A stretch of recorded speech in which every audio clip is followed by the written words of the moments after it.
ये ना तस्वीर आप देख रहे हो, जीपीटी को मैंने बोला कि एक ना तस्वीर बनाओ जहाँ पर बच्चे बैठ के पढ़ रहे हो, यूपीएससी एस्पिरेंट्स बैठ के पढ़ रहे हो।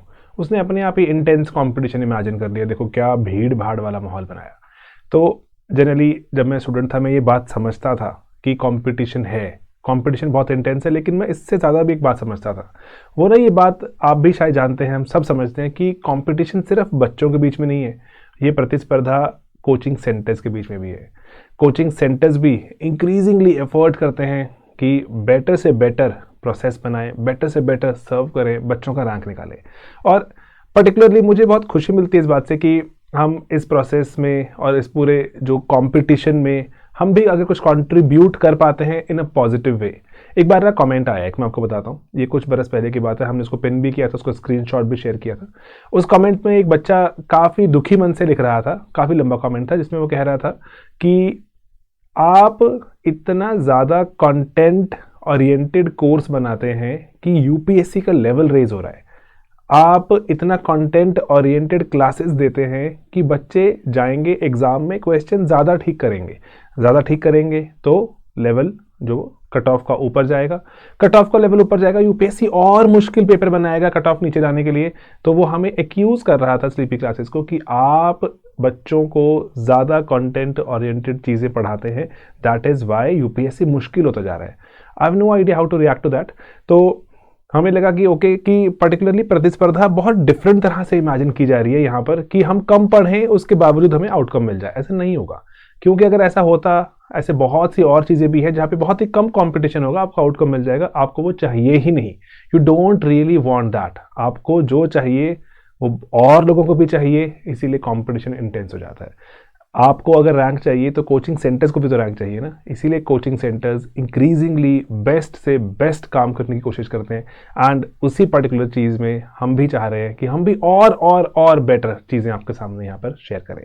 तो इसीलिए बैच 2 की शुरुआत है 2025 के। एंड इसमें मैं आपको चाहता हूँ बताना कि हर रोज़ आप 2 घंटे हमारे साथ लाइव क्लासेस में आइए, क्लासेस लगाइए और रैंक निकालने की प्रोबेबिलिटी इंक्रीज करते हैं। रैंक निकालने का कोई आश्वासन दे, गारंटी दे, तो वहीं से उसी वक्त उठ के चले जाना। कोई आश्वासन गारंटी दे ही नहीं सकता, लेकिन प्रोबेबिलिटी बढ़ सकती है आपका रैंक निकलने की, अगर ठीक से काम करो, राइट प्रोसेस फॉलो करो। मैं आपको ना इस वीडियो में बताऊंगा कि प्रोसेस कैसे फॉलो होता है कि रैंक निकलते हैं। और दोस्तों, रैंक निकालने के लिए पता है क्या चाहिए होता है? रैंकर बनता कैसे है? रैंकर ना 2 चीज़ों से बनता है। एक तो ना इंटेंट चाहिए, इंटेंट चाहिए स्टूडेंट का भी कि रैंक निकलवाना है मुझे, और इंटेंट चाहिए टीचर का भी कि रैंक बनाना है मुझे। तो इसलिए इंटेंट सबसे जरूरी चीज है कि मंशा होनी चाहिए। अगर सोचोगे ही नहीं ना कि किसी दिशा में जाना है तो कभी पहुंचोगे ही नहीं। एंड दूसरी जो चीज है वो है गाइडेंस, कि किस दिशा में जाऊं। पहले सोचा कि जाना है मुझे दिशा में, एंड किस दिशा में जाऊं कि मुझे वो मंजिल मिले। ये जरूरी है, इंटेंट भी जरूरी है, गाइडेंस भी जरूरी है। इसी पर ही हम काम करते हैं इंटरनली और बहुत ही ज्यादा गाइडेड फोकस्ड अप्रोच रखते हैं रैंक निकालने की। इसीलिए स्लीपी के अगर आप बात करो तो स्लीपी क्लासेस में 3 चीज़ों पर हम जो अपने आप को बिल्ड करते हैं कि एक प्रोसेस, चीज़ें ना बहुत प्रोसेस के हिसाब से चलती हैं, एंड प्रोसेस के साथ साथ एक्सपीरियंस ऐड ही होता जा रहा है, लोग जुड़ते जा रहे हैं, प्रोसेस और बेटर होता जा रहा है, एक्सपीरियंस होता जा रहा है, रिजल्ट्स आते जा रहे हैं और सीखते जा रहे हैं कि what works and what does not. क्या हम बच्चों को किस दिशा में कैसे चलाएं जिससे और बेहतर रिजल्ट निकलता है। हमने बहुत ही थोड़े समय में बहुत ही ज्यादा रिजल्ट्स निकाल लिए। Touchwood, God has been really kind कि हमारे प्रोसेस का आउटकम अच्छा निकला। तो इसीलिए हम चाहते हैं कि इसको और ज्यादा बड़े स्केल पर लेकर चलें। एंड इसीलिए मैं आपके साथ चाहता हूँ ये शेयर करना, जो 6 चीजें जो इंपॉर्टेंट रहती हैं किसी भी कोचिंग सेंटर में। 6 प्रॉन्ग जो 6 दिशाओं में अगर हम देखें, जो 6 प्रॉन्ग्ड अप्रोच है, प्रोसेस है। सबसे पहला तो कंटेंट है। इसमें अगर कंटेंट ही अच्छा नहीं होगा तो कैसे रिजल्ट निकालोगे, क्वेश्चन समझ ही नहीं आएगा कि लिखा क्या हुआ है। तो content has to be top notch. और ये मेजॉरिटी अगर आप चीजें देखोगे उसमें से 70 से लेके 75, 75, 80% तक जो भूमिका रहेगी किसी के रैंक में वो कंटेंट की है। उसके बाद कंटेंट के साथ ना इसमें करंट अफेयर चाहिए आपको।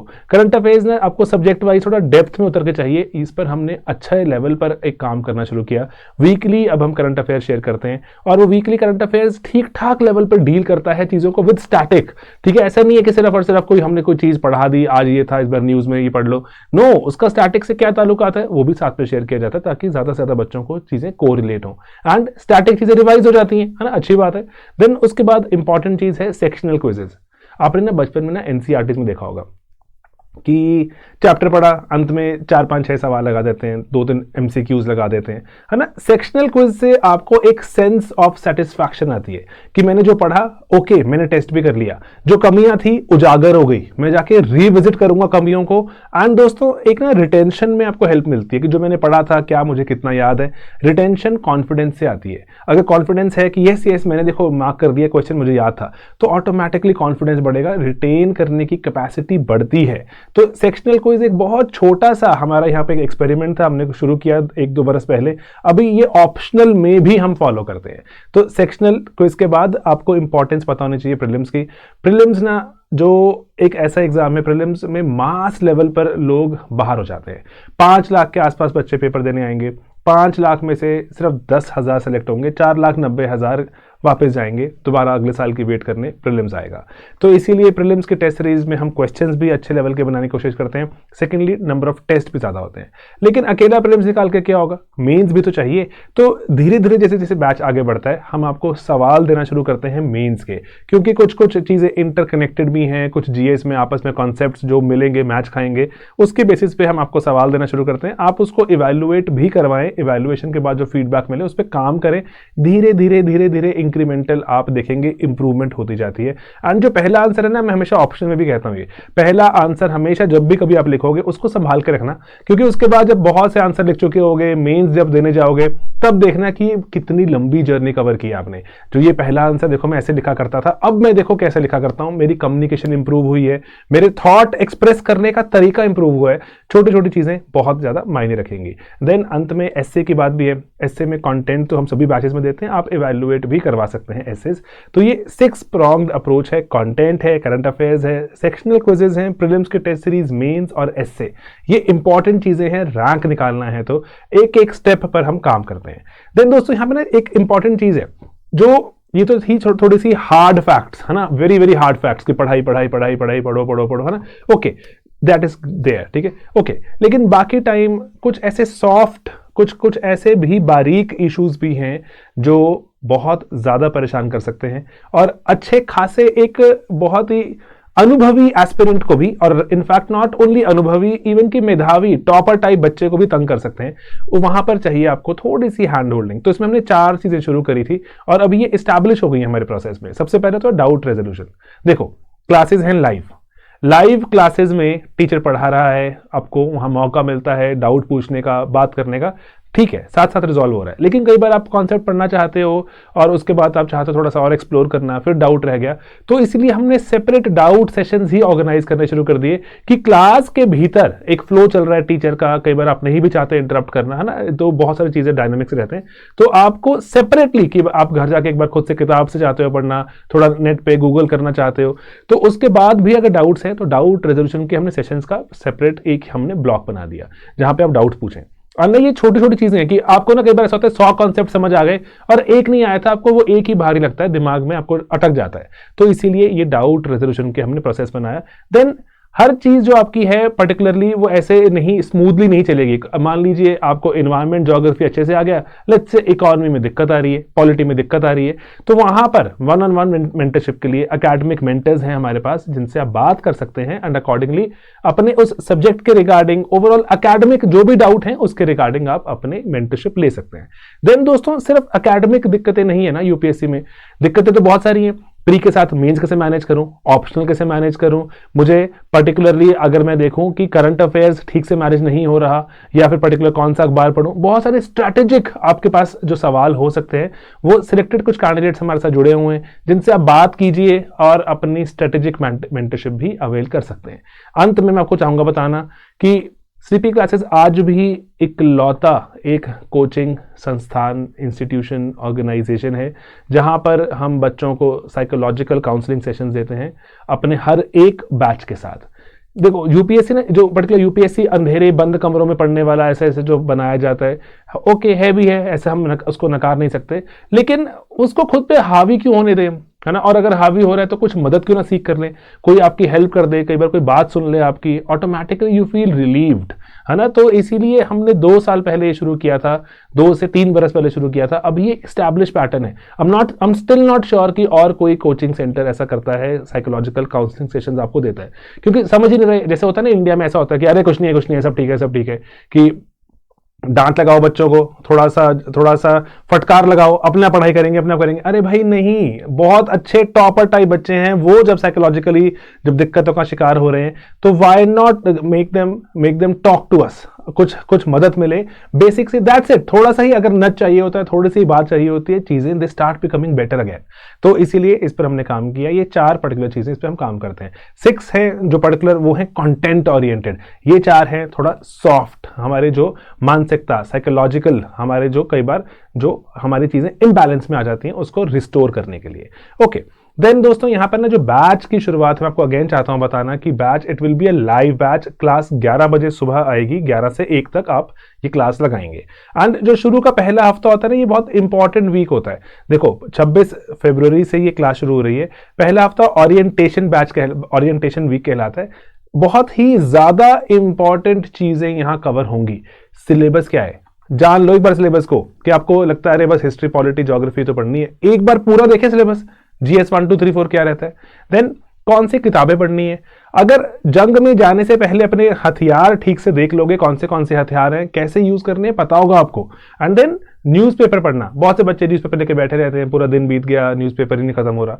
तो कैसे पढ़ना है न्यूज़पेपर, हर बैच में हम ये बताते हैं, बच्चों को बताना जरूरी है, क्योंकि ये 1 1.5 2 साल जो आप यूपीएससी के साथ लगाने वाले हो, पहले ही अटेम्प्ट में लेट से निकालने की सोचते भी हो, तब भी 1 से 1.5 से 2 साल लगने वाला है आपका। तो इसीलिए इसके साथ कैसे जीना है जरूरी है। एंड देन नोट मेकिंग, कि अगर नोट्स ठीक से ही नहीं बनाने आ रहे तो कैसे रिटेन करोगे, एग्जाम के पहले कैसे रिकॉल करोगे, चीजें वापस थोड़ी जाके पूरे लेक्चर 2 घंटे का सुनोगे, दोबारा जाके नोट्स बनाने पड़ेंगे ना। और अगर नोट्स लेट्स से पीडीएफ में मिल भी रहे हैं हमारी तरफ से, कैसे उसको यूटिलाइज करना है, मार्क कैसे करूं, है ना। बहुत सारी चीजें हो सकती हैं, आपके सवाल हो सकते हैं। एंड देन प्रीलिम्स का पैटर्न डिस्कशन। प्रीलिम्स अगेन ज्यादा फोकस में हमेशा रहेगा, क्योंकि प्रीलिम्स में है मास लेवल एलिमिनेशन, तो इसीलिए प्रीलिम्स के पैटर्न की डिस्कशन भी होगी। एंड देन अंत में अब 6ठे दिन हम बात करेंगे कुछ इंपॉर्टेंट टर्म्स की। यूपीएससी में जो एस्पिरेंट है वो कुछ पर्टिकुलर टर्म्स के साथ ही जीता है, पलता बढ़ता है। सोवरेनिटी क्या होती है ना, सेक्युलरिज्म क्या होता है, तो ये वर्ड्स ऑटोमेटिकली कुछ वक्त बाद आपके जीवन का पार्ट बन जाएंगे। तो हम इन टर्म्स को, और ऐसे बहुत सारे टर्म्स हैं, उनको एक बार सुन लेंगे, धीरे धीरे रिपीट होती रहती हैं, आपके part of life, part of vocabulary बन जाएंगे। देन उसके बाद जैसे ही अगला, जैसे सोमवार आएगा, संडे छुट्टी, तो फिर से एनवायरमेंट की क्लासेस के साथ आपका बैच शुरू हो जाएगा। And so on so fourth. आप पूरा शेड्यूल डाउनलोड कर सकते हैं, हमारी वेबसाइट पर अवेलेबल है। ओके, तो इसलिए मैं क्विकली जो यहाँ पे बताता हूँ, 3 तरह की बैच है, जिसमें आपको जीएस का सभी के जो कंटेंट मिलेगा, एसए का कंटेंट, लेकिन विदाउट इवैल्यूएशन है, इवैल्यूएट नहीं होता, तो इसीलिए ये बैच अवेलेबल है। जीएस का विद इवैल्यूएशन भी अवेलेबल है एंड विद मेंटरशिप भी अवेलेबल है। तो 3 तरह के ही ये बैचेस रहते हैं। एंड आज भी आप कंपेयर करते हैं 2-2 2.5 लाख के बैचेस के सामने हमारे बैचेस एक नाम मात्र टाइप फीस वाले लगते हैं। And but that is enough, क्योंकि हम चाहते हैं कि उसी तरह से खुद को पोजीशन करना, एस्टैब्लिश करना, ताकि बच्चों को दिमाग पे फीस की चिंता ना सताए, कम से कम, कि अरे मुझे यूपीएससी का एग्जाम देना है, फीस ही नहीं मैं जुटा सकता, कहाँ से आएगी फीस, और अगर फीस आ भी जाएगी इतने बड़े बड़े क्लासरूम में बैठना पड़ेगा, उस बड़े क्लासरूम में टीचर से डाउट पूछ सकता हूँ, नहीं पूछ सकता। आधी बार तो आप जाते हो लिख के वापस, है ना। मैं खुद भी ऐसे मैं कर चुका हूँ, तो मैं आपको अपने एक्सपीरियंस से बता रहा हूँ। तो आपको लगता है मैं कर क्या रहा हूँ अपने जीवन के साथ, ये तो मैं आधे घंटे में पढ़ लेता।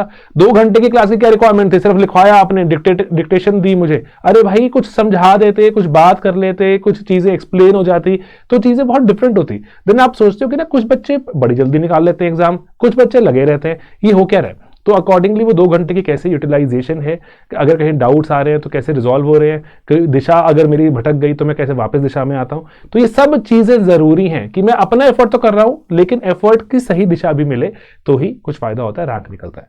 तो इसीलिए आज भी हम अपने कोर्सेज को, इसको मैं लो कॉस्ट कोर्सेज बोलता हूं, लेकिन हमारे यहाँ पर जो कुछ टीचर्स हैं पर्टिकुलरली वो बोलते हैं कि सर आप जेन्युइनली प्राइस बोलो, कि this is the genuine price जो हम चाहते हैं चार्ज करना, but still I would say low cost courses ही हैं हमारे कंपेयर टू अदर्स। आइडियाज। तो इसीलिए आप देख सकते हैं कि mentorship with and without evaluation, CSAT के साथ भी आप कॉम्बिनेशन बना सकते हैं, 4 पैसे बच जाते हैं ना। अलग अलग भी लोगे तो भी हमें फायदा ही है, लेकिन इकट्ठे लोगे तो आपके 4 पैसे बचते हैं।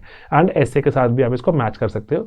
बाकी not only that, you can always purchase, क्योंकि हमारे बहुत सारे जो स्टूडेंट्स हमारे साथ जो जुड़ते हैं वो ऑप्शनल के कोर्सेज ही लेते हैं, ऑप्शनल के कोर्सेज के साथ जीएस को परचेज करते हैं। एंड इसीलिए ऑप्शनल जीएस एसए जो भी रहता है, एक ऐसा कॉम्बिनेशन बना लो कि 4 पैसे एक्स्ट्रा बच जाते हैं। तो इसीलिए sociology essay CSAT, PSI essay CSAT है ना, जीएस एसए, ये सब मैंने वेबसाइट से स्क्रीनशॉट लिया है, कोई ऐसा नहीं कि मैंने खुद इसके लिए बनाया। वेबसाइट पे ये सब लगा हुआ है ऑटोमेटिकली। आप वेबसाइट sleepyclasses.com पे जाएंगे, यू विल सी कि क्या क्या कोर्सेज अवेलेबल हैं and accordingly you can make a purchase decision. Okay, तो दोस्तों बस ना यहीं पे मैं अंत में कर्ट वोनेगट की एक स्टेटमेंट के साथ आपको जो मैं चाहूँगा यहाँ से आपसे विदा लेना, और ये ज़रूरी है। जैसे पर्टिकुलरली ना, जैसे जब हम बूढ़े हो जाएंगे ना, और बूढ़े हो जाएंगे तो कर्ट वोनेगट लिखते हैं कि जो बहुत ही ज़्यादा जो सैडनेस कॉज करती है चीज़, वो होती है कि वक्त बीत गया। जो पीछे जो वक्त बीत गया उसमें बहुत ज़्यादा कुछ किया जा सकता था। इट माइट हैव बीन, हो सकता था कि मैं एक प्रीलिम्स की टेस्ट सीरीज अच्छे से दे देता, अच्छा कंटेंट फॉलो कर लेता, हो सकता था कि मैं करंट अफेयर्स को नज़रअंदाज ना करता, हो सकता था कि मैं नोट्स सही से बना लेता, हो सकता था कि मैं इतना जो डिप्रेशन का या मैं लोनलीनेस का शिकार हो गया किसी से बात कर लेता। तो अकॉर्डिंगली इतने सारे हो सकता था इकट्ठे हो जाते हैं आपके साथ कि आपको लगता है कि अरे वक्त कैसे वापस लेकर आऊं, वक्त वापस नहीं आएगा। तो इसीलिए अगर आपने अभी सोचा है, अपनी लाइफ को पूरा पॉज पे डाला है कि यूपीएससी की तैयारी शुरू करनी है, यूपीएससी के बारे में पढ़ना है, तो इसीलिए मैं आपको कहूंगा कि एक बार पूरा सोच समझकर एंड राइट डिसीजन लेकर, प्रोसेसेस को समझकर, एंड जो पर्टिकुलर इंस्टीट्यूशंस प्रोसेसेस के साथ चलते हैं और कंटिन्यूअसली बच्चों को पुश करते हैं कि अगर आप अगर एक प्रोसेस में जुटे हो तो कैसे आप इसका मैक्सिमम आउटपुट निकालें, उसके साथ जुड़िए। देखो, यूपीएससी पर्टिकुलरली कोई भी गारंटी नहीं कर सकता कि रैंक आएगा, बहुत ही कम सीटें होती हैं, और पर्टिकुलरली उन कम सीटों के लिए बहुत सारे अच्छे बच्चे, हर शहर का ऑलमोस्ट जो बेस्ट बच्चा है उसके लिए कॉम्पीट करेगा। लेकिन इसी में ही तो मजा है, यही तो चैलेंज है, यही तो एडवेंचर है कि यहां पर आप कितना अपने आप को डिसिप्लिन रख के राइट इनपुट, राइट कंटेंट डालकर आप राइट आउटपुट निकालते हैं, ये आप पर निर्भर करेगा। और जैसे जैसे बड़े हो जाते हो ना आप, वैसे वैसे ना आपके पापा मम्मी आपको कंट्रोल नहीं कर सकते। पापा मम्मी नहीं बोल सकते चलो पढ़ने बैठ जाओ, पापा मम्मी नहीं बोल सकते चलो आंसर लिखो। उनको बहुत सारे पापा मम्मी को तो पता ही नहीं कि यूपीएससी के एग्जाम में है क्या, यूपीएससी के एग्जाम का पैटर्न क्या है, इसका सिलेबस क्या है, तो आपको बहुत बता ही नहीं पाते। छोटे होते ना आप, 6वीं 8वीं 10वीं 12वीं में बोर्ड का एग्जाम, वो आपको बिठा देते हैं, पढ़ लो, आप पढ़ भी लेते हो, लेकिन अभी सडनली इस लेवल पर आपको गाइड नहीं कर पाते। एंड सडनली इस लैक ऑफ गाइडेंस में, इस लैक ऑफ जो यहाँ पे जो ये क्लियर सा एक वैक्यूम बन जाता है, इसमें अच्छे बच्चे भी ठीक से परफॉर्म नहीं करते। बस उसी लिए हम अपने कोर्सेज को वैसे ही डिजाइन रख रहे हैं कि आप अपने इनपुट को, जो भी इनपुट डालें, उसका मैक्सिमम आउटपुट निकाल पाओ। That's it, that is my only intention here and that is what we intend to guide students about. तो यही हमारा आइडिया है, और इसीलिए जब तक इस प्रोसेस में let us just give our all. आप स्टूडेंट हो, आप अपना पूरा का पूरा यहाँ पर जान लगाओ। हमारे जितने भी टीचर्स हैं, और majority all of them interview level appeared हैं, लास्ट में रिजेक्ट होकर आए हैं। तो इसीलिए पूरा इंटेंट से काम करते हैं, और आज भी एस्पिरेंट जैसी जिंदगी जीते हैं, और आज भी जो अपने सब्जेक्ट को बेस्ट डील करते हैं। और इसीलिए मैं चाहता हूं कि आप अगर जैसे टीचर से ही अगर आप देखें, टीचर्स अगर बहुत जान लगा रहे हैं, तो आपको मैं चाहता हूं कि बीइंग स्टूडेंट्स आप भी कंप्लीट जान लगाओ, तो राइट मैच बनेगा, रिजल्ट्स निकलेंगे। रिजल्ट्स निकलते आए हैं, रिजल्ट्स निकलेंगे। आप सब ही हो जो फ्यूचर हो, not only of sleepy classes but also of this country. तो इसीलिए मैं आपको इनवाइट करता हूं अपने सेकंड बैच में। एफर्ट कीजिए, मेहनत कीजिए। 2025 टारगेट कर रहे हैं, 26 टारगेट कर रहे हैं, तो जुटिए, अभी now is the time. Alright दोस्तों, चलिए मिलेंगे अपने अगले वीडियोस में बहुत ही जल्द। All the very very best.